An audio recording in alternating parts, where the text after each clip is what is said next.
नमो अरिहन्ताणम् नमो सिद्धाणम् नमो आयर्याणम् नमो वज्रायाणम् नमो लोये सवसाहूढम् तज्जयति परम् ज्योतिः समम् समस्तैरनन्तपरयायैः दर्पणतलेव सकला प्रतिफलति पदार्थमालिका यत्र। 1008 सिंहनायक आदिनाथ भगवान की जय। द्वासांग जिनवाणी माता की जय। आचार्य श्रेष्ठ आचार्य गुरुवर श्री 108 अमृत चंद्र स्वामी महाराज की जय। आचार्य श्रेष्ठ आचार्य गुरुवर श्री 108 विद्यासागर जी महाराज की जय। जगत पूज्य निर्यापक श्रवण मुनि पुंगव श्री 108 सुधा सागर जी महाराज की जय। समस्त मुनि संघ की जय। आलोक मोदी स्वाध्याय सुधा यूट्यूब चैनल पर आप सभी दर्शकों का हार्दिक स्वागत, हार्दिक अभिनंदन। पुरुषार्थ सिद्धि उपाय ग्रंथ की इस स्वाध्याय श्रृंखला में हमने पिछली कक्षाओं में सम्यक दर्शन और सम्यक ज्ञान के स्वरूप को समझते हुए सम्यक चारित्र का वर्णन प्रारंभ किया था। सम्यक चारित्र में हमने ये समझा था जिसने सम्यक दर्शन और सम्यक ज्ञान प्राप्त कर लिया है और सम्यक ज्ञान के द्वारा पदार्थों को अच्छी तरह से जान लिया है और जो जिनागम के मार्ग पर जो जिनेन्द्र भगवान ने अपनी दिव्य ध्वनि में कहा है, ऐसे जिन धर्म पर जिसको अडिग श्रद्धान हो गया है, जिसको चारित्र के मार्ग पर चलने पर जो अकंप हो गया है, निश्चल हो गया है, ऐसे जीव के द्वारा ही चारित्र का मार्ग अंगीकार किया जाना चाहिए। सम्यक ज्ञान के बाद ही सम्यक चारित्र की आराधना की जाती है। क्यों की जाती है? क्योंकि सम्यक ज्ञान के साथ जो आचरण किया जाता है उसी को सम्यक आचरण कहा जाता है। अज्ञान पूर्वक जो आचरण होता है वो अज्ञान पूर्वक आचरण तो मिथ्या चारित्र की कोटि में आता है। चारित्र की इधर इन्होंने जो परिभाषा बताई थी उसमें इन्होंने कहा था सर्व सावध्य योग परिहरणात्। सभी प्रकार के जो पाप क्रियाएं हैं, मन की, वचन की और काय की, इन सभी पाप क्रियाओं से दूर होना और सकल कसाय विमुक्तम, समस्त कसायों से रहित होना, ये जो विशेषण दो कहे गए हैं यही सम्यक चारित्र कहलाता है। आचार्य अमृत चंद्र स्वामी जी जो पुरुषार्थ सिद्धि उपाय के कर्ता हैं, इनके अनुसार जो इन्होंने चारित्र की परिभाषा लिखी है, ये परिभाषा यथाख्यात चारित्र में घटित होती है। अर्थात 11वें गुण स्थान, 12वें, 13वें और 14वें, इन 4 गुण स्थानों में ही यथाख्यात चारित्र पाया जाता है। पिछली कक्षा में हमने 5 प्रकार के चारित्र को समझा था कि चारित्र के कई विवक्षाओं से भेद किए जाते हैं। एक विवक्षा में चारित्र के 5 भेद किए गए हैं: सामायिक चारित्र, छेदोपस्थापना चारित्र, परिहार विशुद्धि चारित्र, सूक्ष्म सांप्राय चारित्र और यथाख्यात चारित्र। दूसरी विवक्षा जब हम देखते हैं तो चारित्र के 3 भेद किए जाते हैं: औपसमिक चारित्र, छायक चारित्र और छायोपसमिक चारित्र। तीसरी विवक्षा जब हम देखते हैं तो उसमें चारित्र के 2 भेद किए जाते हैं: सकल चारित्र और विकल चारित्र। इन सभी के स्वरूप को हमने पिछली कक्षा में समझा था और हमने आपको यह भी बताया था कि जो यहाँ पर पुरुषार्थ सिद्धिकार हुए हैं आचार्य अमृत चंद्र स्वामी, इनकी विवक्षा चारित्र से यथाख्यात चारित्र से है। इनकी प्रधानता यह है कि कसाय रहित परिणाम जब होते हैं तभी पूर्ण चारित्र होता है, जबकि अन्य आचार्य जो हैं उन अन्य आचार्यों के मत से जो संजुलन कसाय का मंद उदय होता है, उस मंद उदय में भी चारित्र उत्पन्न हो जाता है। अर्थात 6वें 7वें गुण स्थान से भी चारित्र होता है। छायोपसमिक चारित्र 6वें 7वें गुण स्थान में होता है। औपसमिक चारित्र का प्रारंभ 8वें गुण स्थान से होता है, लेकिन पूर्णता 11वें गुण स्थान में होती है। इसी प्रकार से छायक चारित्र प्रारंभ 8वें गुण स्थान से होता है, पूर्णता 12वें गुण स्थान में होती है। सकल और विकल चारित्र, इसकी चर्चा आगे श्लोक में भी आएगी। इसमें जो चारित्र इन्होंने कहा है, भले 2 भेद किए हैं, विकल चारित्र और सकल चारित्र, लेकिन मोक्ष मार्ग जो प्रारंभ होता है वो सकल चारित्र से प्रारंभ होता है। विकल चारित्र वालों को मोक्ष मार्गी नहीं कहा गया। जहां सम्यक दर्शन, सम्यक ज्ञान और सम्यक चारित्र, इन तीनों की एकता होती है, वहां से मोक्ष मार्ग प्रारंभ होता है और मोक्ष मार्ग 6वें 7वें गुण स्थान से प्रारंभ होना मानना चाहिए। पंचम गुण स्थान में हम मोक्ष मार्ग पर चलने का प्रयास कर रहे हैं, वास्तविकता में देखा जाए तो हम मोक्ष मार्गी नहीं है। इस प्रकार से मोक्ष मार्ग, सम्यक दर्शन, सम्यक ज्ञान और सम्यक चारित्र की एकता है। और वह मोक्ष मार्ग 6वें 7वें गुण स्थान से प्रारंभ होता है, जहां पर सम्यक चारित्र हो जाता है। पिछली कक्षा में हमने सम्यक चारित्र की परिभाषा समझी। सम्यक चारित्र के सामान्य से हमने सामायिक, छेदोपस्थापना आदि भेदों को भी समझा था। अब आज की कक्षा में हम सम्यक चारित्र के भेद कितने होते हैं आचार्य अमृतचंद्र स्वामी जी के अनुसार, उसको समझेंगे। पहले आइए श्लोक का उच्चारण करें, फिर इसका अर्थ समझते हैं।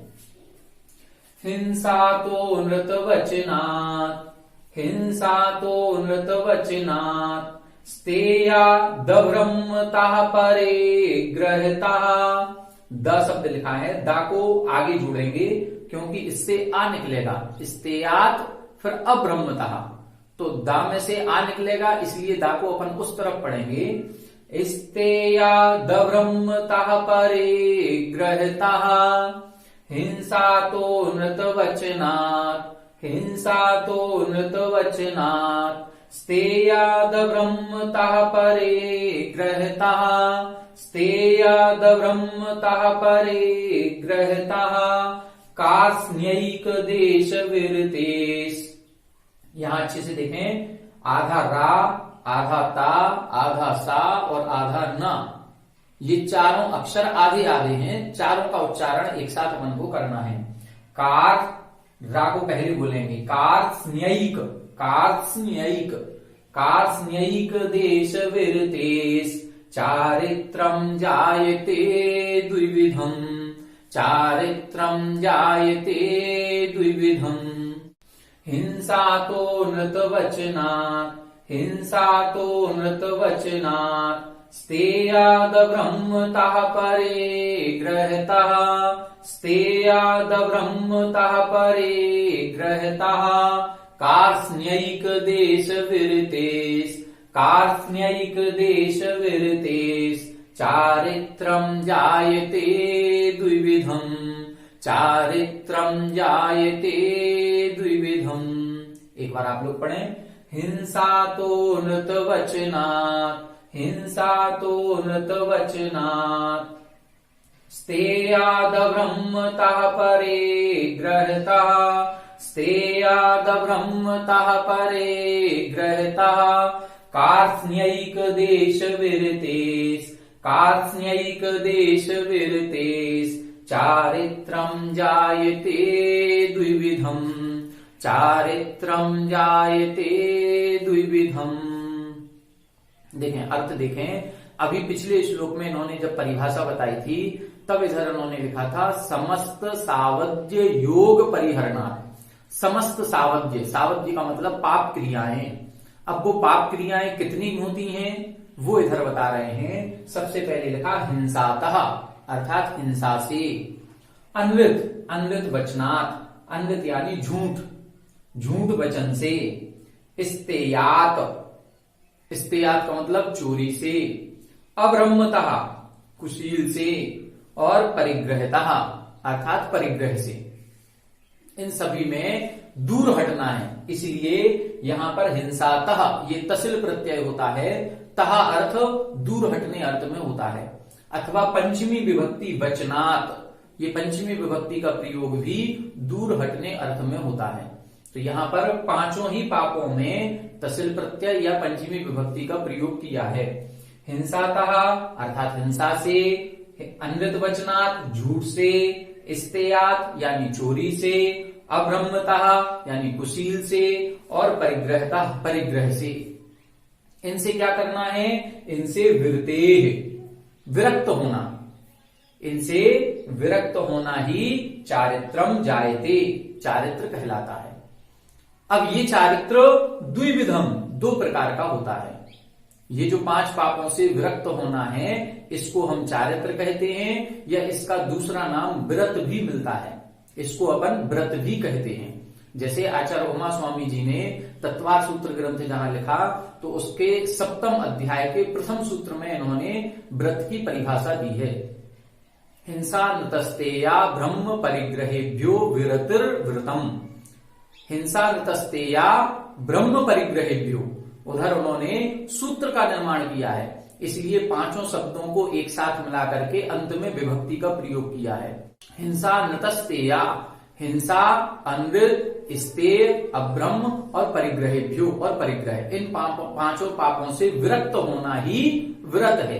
इसी प्रकार इन पांचों पापों से विरक्त होना ही चारित्र कहलाता है। चारित्र बोले, व्रत बोले, संयम बोले, एक ही चीज है। अब ये संयम या चारित्र या व्रत दो प्रकार का होता है।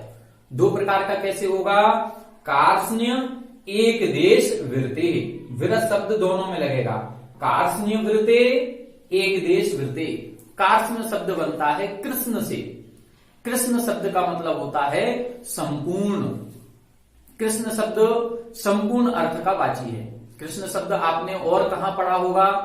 तो जैसे इष्टोपदेश यदि आपने पढ़ा है पूर्व कक्षाओं में, तो पहला श्लोक उसको याद करें, यस्य स्वयं स्वभावाप्ति रभावे कृष्ण कर्मणा।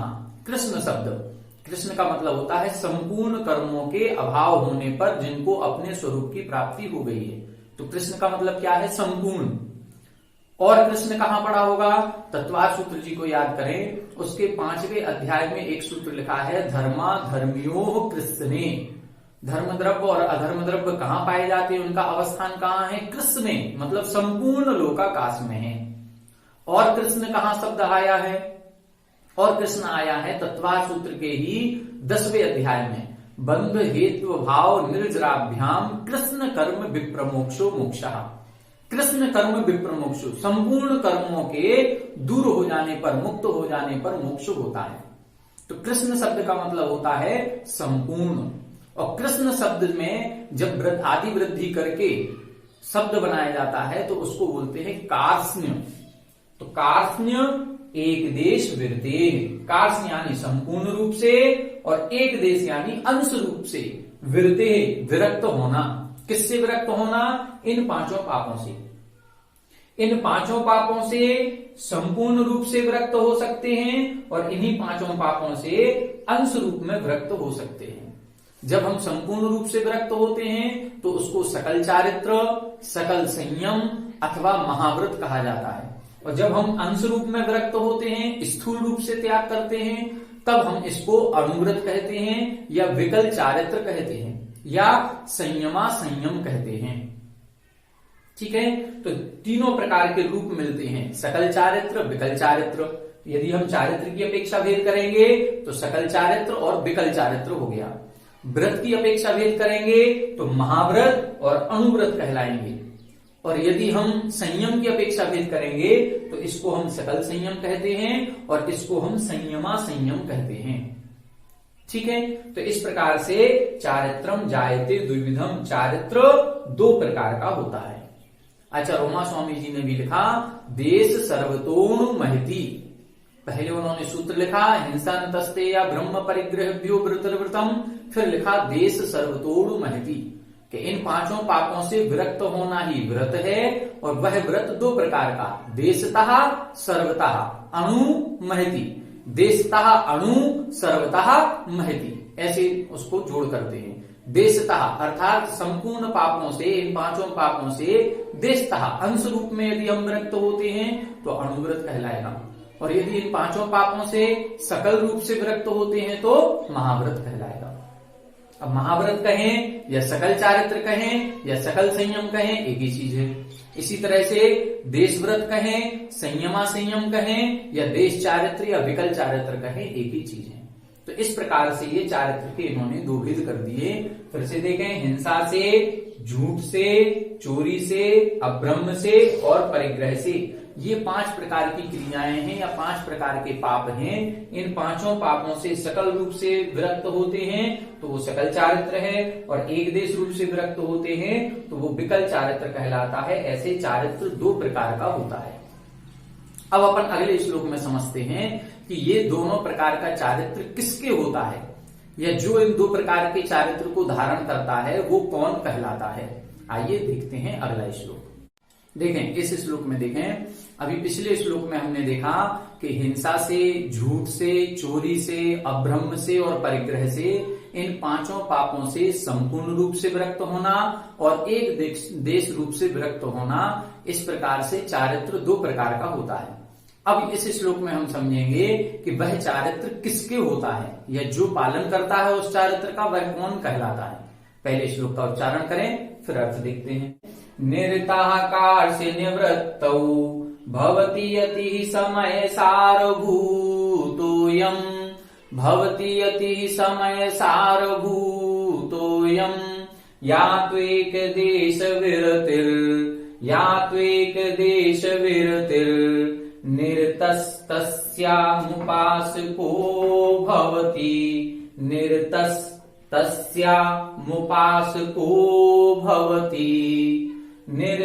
कास्य निवृत्तौ भवति यतिः समय सारभूतोऽयं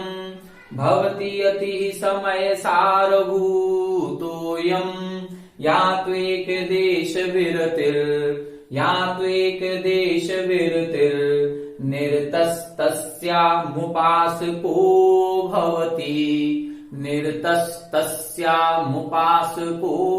भवति। एक बार आप लोग पढ़ें। निरताकास्य निवृत्तौ भवति यतिः समय सारभूतोऽयं या त्वेक देश विरतिर् निरतस्तस्यामुपासको भवति। निरताकास्य निवृत्तौ भवति यतिः समय सारभूतोऽयं या त्वेक देश विरतिर् निरतस्तस्यामुपासको भवति। देखें अर्थ देखें इसका।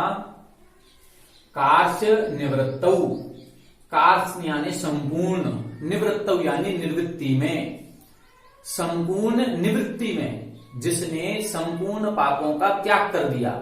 अब उस संपूर्ण पापों के त्याग में निरतः जो लगा हुआ है, मतलब संपूर्ण पांचों पापों का सूक्ष्म रूप से भी जो त्याग करता है, उस त्याग में, उस चर्या में जो लगा हुआ है, ऐसा अयम यानी यह समयसार भूतः यति भवति, ऐसा वह समयसार भूत अपनी आत्मा में रमण करता हुआ। समयसार किसे कहते हैं? समय का मतलब आत्मा, सार यानी उस आत्मा का जो निचोड़ है, उस आत्मा का जो रस है, उस रस को पीता हुआ, जो समाधि युक्त है। समाधि युक्त का मतलब जो शुद्धोपयोग में लीन है, जो अपने आत्म ध्यान में लीन है, ऐसे समयसार भूत आत्मा जो है, ऐसी कौन? यति, यति यानी मुनिराज, भवति यानी होते हैं। इधर इन्होंने जो चारित्र की परिभाषा में लिखा था, सकल कषाय विमुक्तम। सकल कषाय विमुक्तम का मतलब है संपूर्ण कषायों से रहित होना, और संपूर्ण कषायों से जब रहित आत्मा होगी तो वो 11वां 12वां गुण स्थान बनेगा, और 11वां 12वां जो गुण स्थान बनता है वो आत्म ध्यान का बनता है। उपसम श्रेणी 11वां गुण स्थान और छपक श्रेणी 12वां गुण स्थान। तो इस प्रकार से 11वें और 12वें गुण स्थान में वो कैसा है? समयसार भूत है, अपनी आत्मा के ध्यान में लगा हुआ है। इसलिए इधर इन्होंने विशेषण कौन सा दिया? समयसार भूत। ये अपन आचार्य अमृतचंद्र स्वामी जी को पढ़ रहे हैं, और इनकी विवक्षा में चारित्र जो है, संपूर्ण चारित्र, वो 11वें 12वें गुण स्थान से प्रारंभ होता है। इसलिए हमको विवक्षा भी ध्यान रखनी है। इन्होंने समयसारभूत शब्द लिखा है, मतलब निवृत्ति परक, जब आत्मा पर क्रियाओं से निवृत्त होकर के अपने आत्म ध्यान में लीन रहती है। इसीलिए लिखा कार्य निवृत्तौ, संपूर्ण पापों की निवृत्ति में निरतः जो लगा हुआ है, वो कौन है? अयम समयसार भूतः यति भवति, वह तो अपनी आत्मा का ध्यान करने वाला मुनि ही होता है। मतलब क्या हुआ? सकल चारित्र जो है वो किसको होता है? वो मुनियों को होता है। अब नीचे देखें, या तू एक देश वृत्ति, और जो दूसरी एक देश वृत्ति कही गई है, 5 पापों का अंश रूप में त्याग करना, स्थूल रूप से त्याग करना, सूक्ष्म रूप से जो त्याग करने में समर्थ नहीं है। तो जो एक देश विरति निरतः, जो एक देश विरक्ति में जो निरत है, वो कैसा है? उपासको भवति, वो उपासक होता है। उपासक का मतलब एक ने उस समयसार भूत आत्म तत्व को प्राप्त कर लिया है, और एक उपासक यानी उसको प्राप्त करने के मार्ग पर चल रहा है, अभी प्राप्त नहीं किया है। किसी एक जीव ने वो भगवत्ता प्राप्त कर ली है, वो भगवान बन गया, और उपासक कौन कहलाता है? उस भगवान की उपासना करने वाला, उनकी सेवा करने वाला, उनका गुणगान करने वाला, या उस पद को चाहने वाला। जो परम पद आपने प्राप्त किया है वो मुझे भी प्राप्त हो, उसको बोलते हैं उपासक।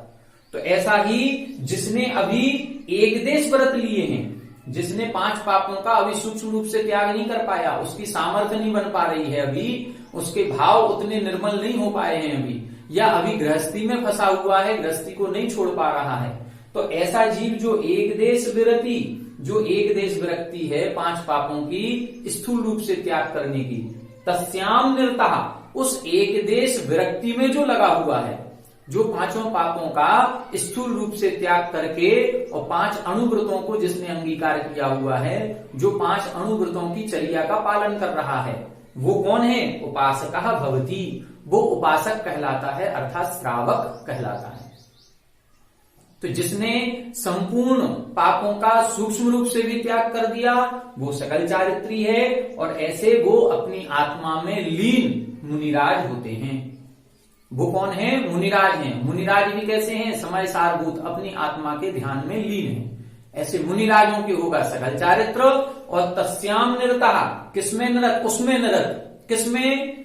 एक देश विरति, जो 5 पापों का स्थूल रूप से त्याग होता है, उस एक देश विरक्ति में जो लगा हुआ है वह कौन है? उपासकः भवति, वो उपासक होता है।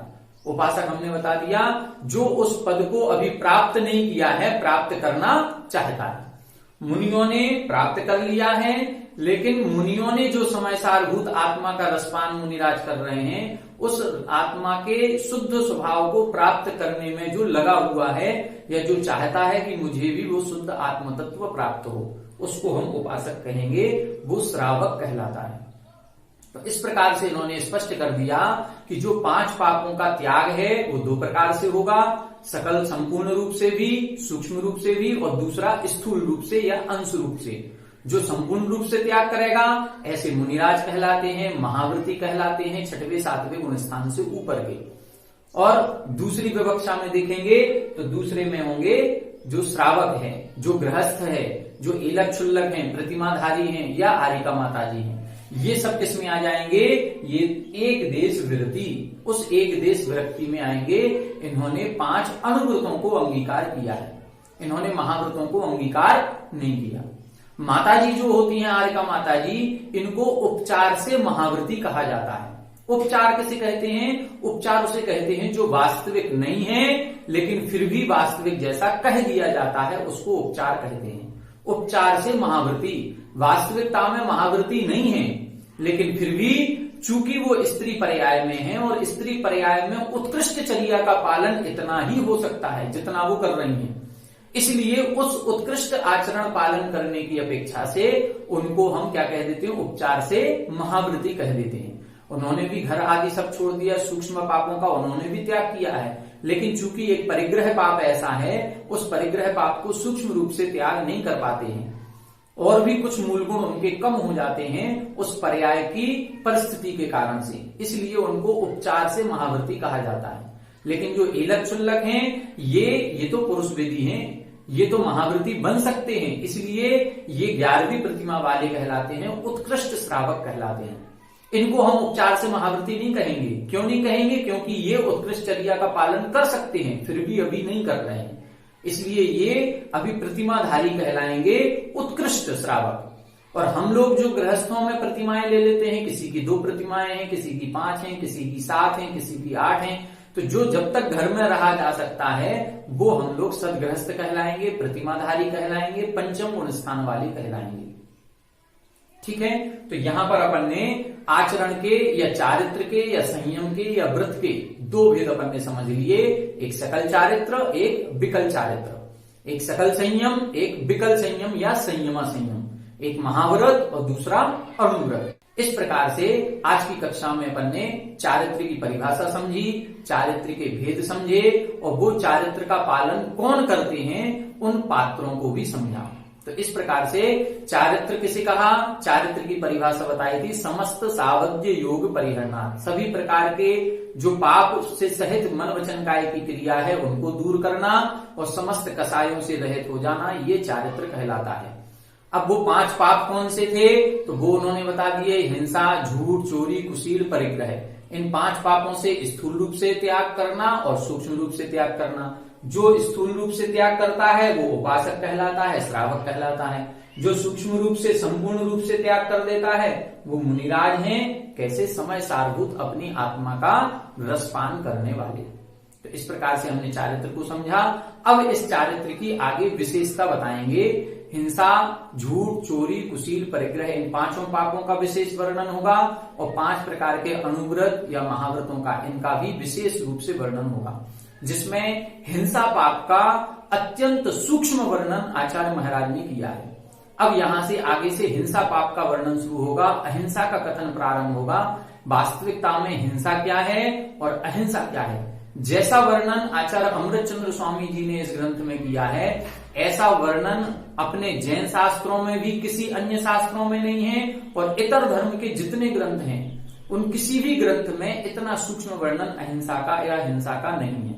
तो अपन सभी लोग आगे की कक्षाओं में इस हिंसा और अहिंसा के वर्णन को भी पढ़ेंगे। आप सभी लोग हमारे साथ बने रहें। सभी को जय जय।